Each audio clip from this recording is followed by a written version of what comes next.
Now today we are going to start with the chapter that is the reflection.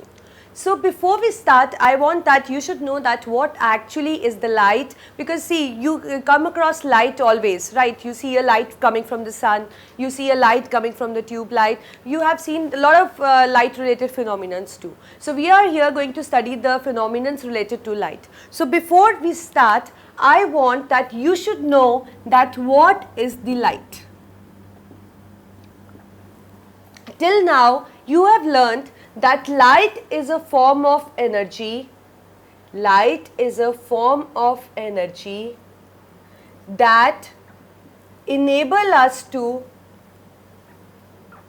see around us, right? Means till now what you know that light is a form of energy that enable us to see around us. That means you can see table, you can see bed, you can see chair just because of light. But if there won't be any light in the room, suppose you enter, like you enter in a cinema hall, you are not able to see your seat, you are not able to locate it. Then there are certain persons who are standing who just this thing on the torch and let you like take you to your seat, because there is lot of darkness, there is no light inside, that's why you are not able to see anything when you enter a dark room. Similar thing happens when you enter a dark room. So likewise, light, so that means light is very important. So light is a form of energy that enable us to see around us. So that means we can see around us just because of light. Now we'll just modify definition, because see, as you go into a higher class, I want that my students should increase their level as they go from one standard to another. So that is why I just want you to know another definition of the light, which will be a technical definition which is used for the light. So light is an electromagnetic wave which can travel through vacuum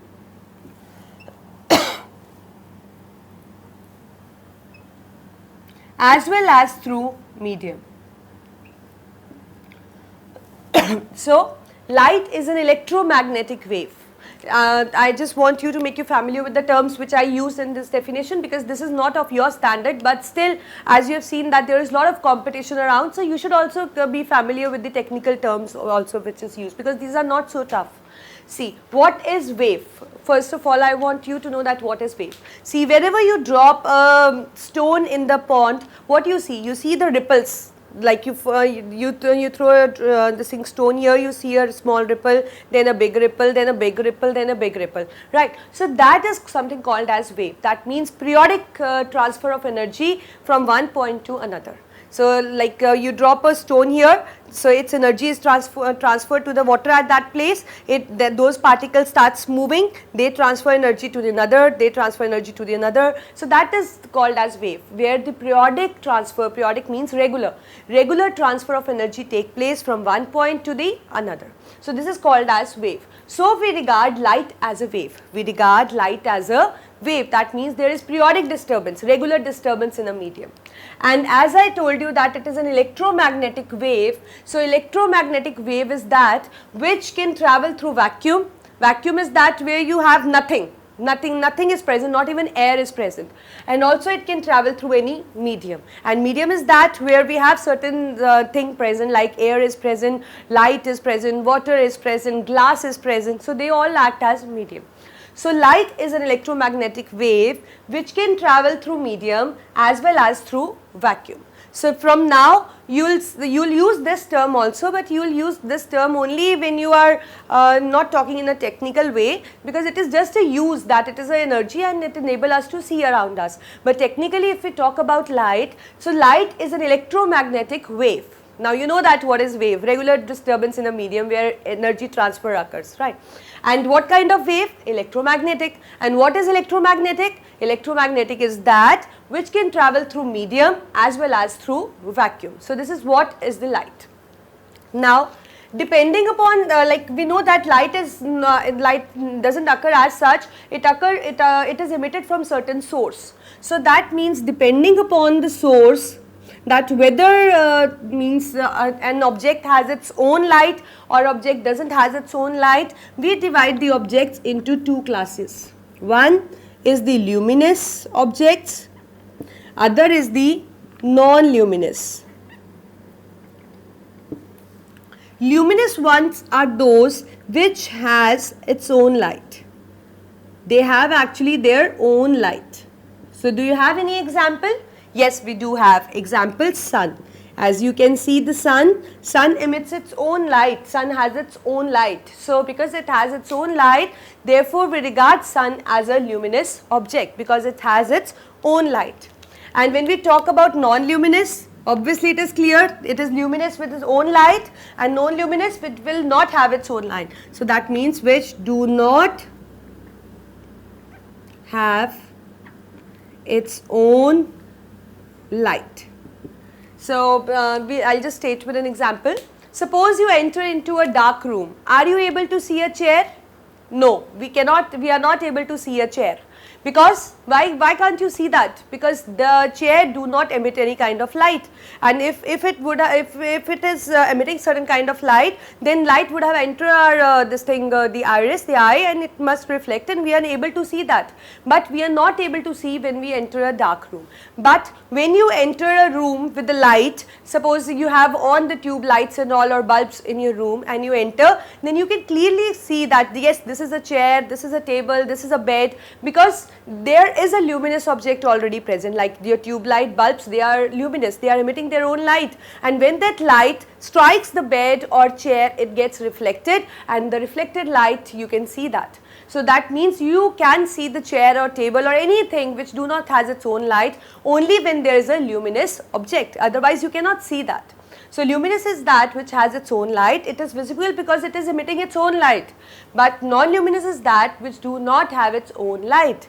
And so that means if we want to see a non-luminous object, what should be there? There should be a luminous object, because the light will fall from the luminous object on the non-luminous, and it will just reflect that, and reflected light is taken perceived by our eye, and we can see that.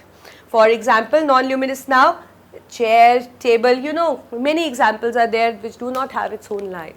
So they are we just like an object has its own light or not, we divide the sources into luminous and non-luminous. I think it's clear.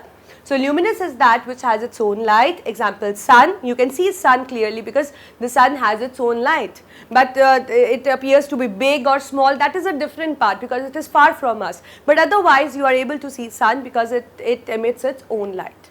Non-luminous are those which do not have its own light. You see them, like if you want to see a non-luminous object, there should be a luminous object present around so that its light can be reflected by it, and the reflected light is perceived by us. Right. So this is what is the luminous and non-luminous. Now we have seen that suppose I have this surface, let me make three surfaces. We will see that what kind of phenomena light can show when it falls on any surface. Right.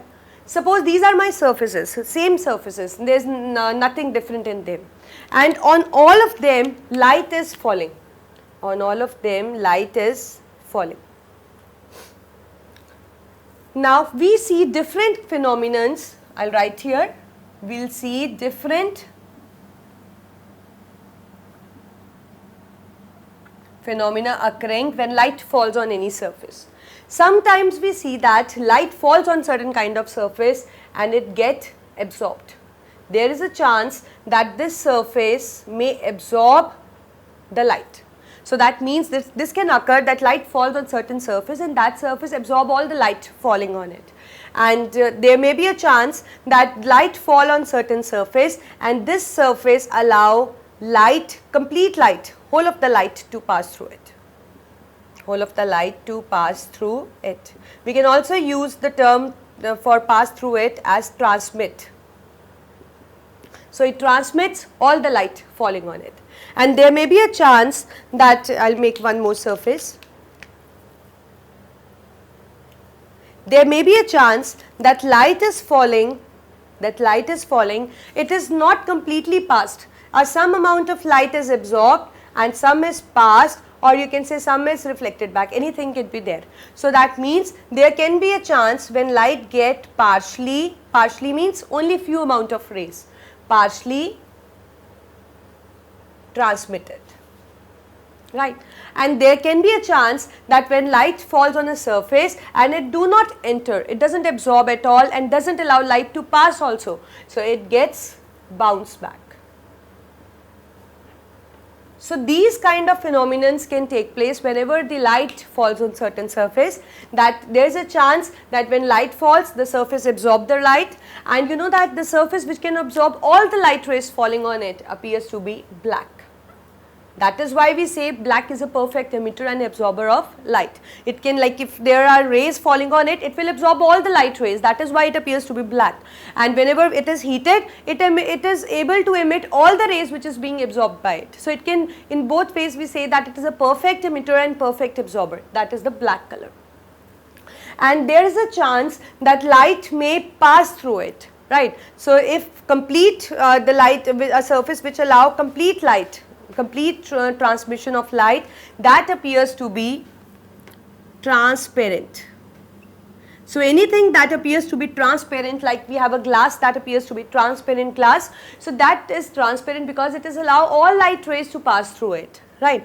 And the surface which allow partial rays to pass through it, or you can say the surface which allow partial transmission, it appears to be translucent.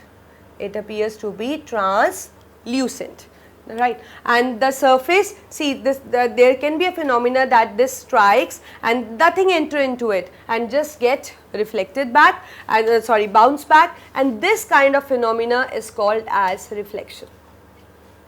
So this is the phenomena of refraction, absorption. It is showing a phenomena of absorption. This is showing a phenomena of refraction. Refraction occur when light passes, right? Whether partially or completely, both the phenomenons are clubbed under the refraction. And there is a chance when light bounce back, that is called as reflection. So that we are going to start in this chapter, that is the reflection. So I think you got it, that there can be a chance that the light, the surface may absorb the light, the surface may allow light to pass through, that means transmit the light, and there can be a chance that surface may make all the light rays reflect back, that means bounce back. So anything can happen. So in this chapter, like we are going to start with reflection. So I am just going to take into consideration only this phenomena, this one which I draw for you, that is the reflection. So what is reflection? So now we are in position to define reflection. It is bouncing back of light rays on striking the surface. Bouncing back of light rays on striking the surface. Suppose this is my surface, any surface, and what happens? Light falls on it, and what happens when it falls? It just get bounce back. So this phenomena is called as reflection. So this is something called as reflection. So now we are going to start with the basic terminology which is involved in this chapter, in the reflection. See, the ray which is falling on it is called as incident ray. So what is incident ray? This is my incident ray. So incident ray is the ray that strikes the surface, So in this figure, this is an incident ray. The point where incident ray strikes, the point where it is, the point of where the incident ray is meeting the surface, this point I mean, is called as point of incidence, and I am denoting it with O. So this is point of incidence. So what is that? It is the point at which incident ray strikes the surface. So this I have denoted in here in this figure as O. So this is point of incidence. And as I told you that when we are studying reflection, what happens? Light strikes, it strikes the surface and then it gets bounced back. And this bounced ray is called as reflected ray. So in this figure, this is our reflected ray. So what is reflected ray? It is the ray that bounces back on striking the surface. On striking the surface. As you have seen, this ray is falling, it is striking the surface as point O and it is just getting bounced back. This is called as reflected ray. We have few more rays which you cannot see in this figure, but still they exist. There is an imaginary ray which we draw that is perpendicular to this point of incidence and we call it as normal ray. So what is normal ray? It is a perpendicular drawn to the surface or perpendicular drawn to the point of incidence. So it's better that you use the term that the perpendicular drawn to the surface. As you can see that this is a surface, let us name this surface as PQ. So the ray which is falling on this perpendicular to it is called as normal ray. So what is normal ray? It is perpendicular drawn to point, sorry, I'll write the surface, perpendicular drawn to the surface. You can also say that it is a perpendicular drawn to the point of incidence, even this is correct, but it is always better to say about the surface because this is a flat surface and it is a perpendicular. And don't get confused with the symbol, this is a short form for the perpendicular. I have written just like this, that perpendicular sign, and with this perpendicular. This is the short form which we use for perpendicular. So even you can write the complete word perpendicular, so either of it you can do. So normal ray is a perpendicular drawn to the surface. Now there is an angle, you can see that there is an angle which exists between normal ray and incident ray. This is called as angle of incidence. So what is angle of incidence? It is angle between, you can see that this is an angle between incident ray and normal ray. So it is an angle between incident ray and normal ray. And this is the angle between normal ray and reflected ray is called as angle of reflection. So angle of reflection is angle between reflected ray and normal ray. See, so you can clearly make out that what is there in this figure. This is the incident ray, this is the point of incidence, this is the reflected ray, this is the normal ray, this is angle of incidence, this is angle of reflection. And now we have a new term, that is plane of reflection. So what is plane of reflection? Plane of reflection is actually a side of paper or a plane of paper where this incident ray, reflected ray and normal ray lie. So we will write plane of reflection is the plane of paper where all these three rays lie. What kind of three rays? Incident, reflected and normal ray lie. So this is what is the basic terminology which we will be using in this chapter, that is the reflection. I think you got it. This is the incident ray, this is the point of incidence, this is the ray that bounced back, this is the perpendicular, this is the angle of incidence, this is angle of reflection and this is complete is a plane of reflection. So now we are going to start with the laws of reflection, that what actually like whenever the reflection take place from any surface, so what kind of thing, what kind of observation do you always see, which you can visualize. But before we do that, I just want to make you familiar with one more thing, that whenever we talk of the reflector, as you can see that this surface is acting as a reflector, this surface is acting as a reflector, that is why it is bouncing the ray. So whenever we are talking of the reflector, so what are the characteristics of the good reflector? That means what substance is regarded as the best reflector and what criteria it is just fulfilling that it is acting as a good reflector. So we see that it should have smooth surface, it should have shiny surface and moreover it should have polished surface. So any surface which is fulfilling all these characteristics, that is the smooth, shiny and polished, is regarded as a best reflector. And you will be curious to know that which is the best reflector? It is the silver metal. It is the silver metal. This what you know that what is this Ag? Ag signifies here. Ag is a symbol used for silver. So it is silver metal. See, whenever you're doing physics or you're doing chemistry or you're doing bio, just to make use of the tools. So as we are doing physics now, but still here we are writing the silver, so we should use the symbol for it, right? So it is Ag, it is better to use the symbols, otherwise you should also be familiar with the name also. So both the things you should know, that silver metal is the best reflector, because best reflector is that which has smooth surface, shiny surface and polished surface. And you know that moreover, what these three things are just, why these three things are making silver metal as the best reflector? Because it is not going to absorb any ray, it is not going to show any kind of absorption of the light rays, and moreover it is not going to allow any transmission. That means it will not allow the light to pass through it, even not partially, not completely, and moreover all the light which will fall on it will completely bounce back. And this is what we are doing in this chapter. We want to see a phenomena of reflection, that means the bouncing back of light rays. So this all thing is fulfilled by a substance which possesses these three characteristics. And what is that substance? That is the silver metal. So this is what is the characteristics of the best reflector. Now we are going to start with the laws of reflection. So that means, what kind of observation do you see from any surface where reflection is occurring? We see that always we'll see these two kinds of things. So there are two laws of reflection. One is incident ray, reflected ray and normal ray. They are all going to lie on the same plane. They lie on same plane. I think you got this point, because you know that when we want to see a reflection, so incident ray should be this side, and even the reflected ray should be this side, and even the normal ray should this side. So that means they should lie on the same plane. They should lie on the same plane, because otherwise if reflected ray won't have been here, it would have been here. So that means transmission has taken place, so it no longer remain reflection.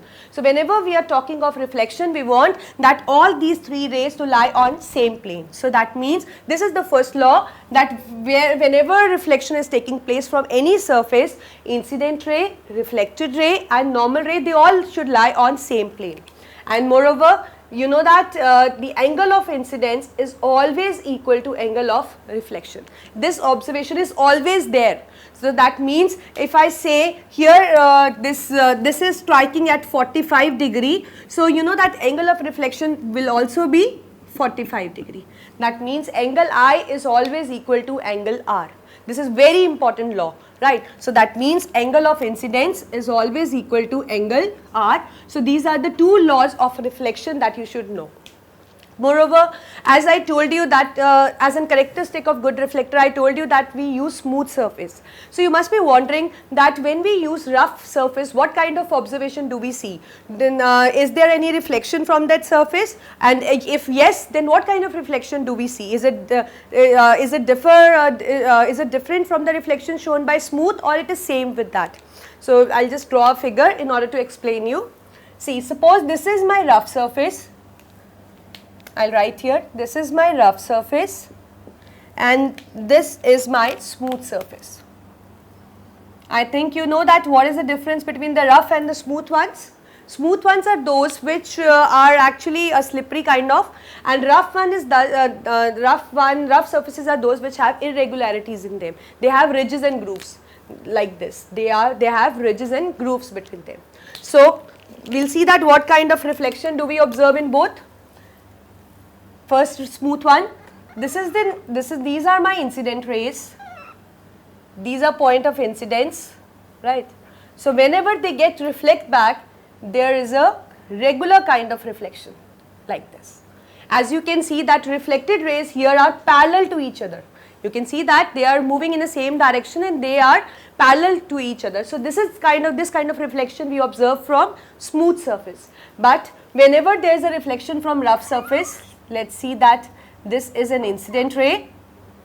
This is an incident ray. So whenever it strikes the rough surface, this gets reflected, say, in this manner, this gets reflected in this manner. So can you see any kind of similarity between the reflected rays? No, they are just splitting in different directions, and moreover they are not parallel to each other. There may be few rays which will be parallel, there will be many rays which won't be parallel. So this kind of irregular phenomena we see from rough surface. So we say that whenever light strikes the rough surface, there is a reflection, but reflection is irregular. Irregular means reflected rays do not have any kind of similarity. They are not parallel to each other, and even you can say the route which they are following is not same. But in case of smooth, we see that there is a regular reflection. As the reflected rays, they are all directed in one direction and they are all parallel to each other. So this is what is the reflection through rough and the smooth surface. So now we are going to start with the basic that what kind of mirrors we have, what kind of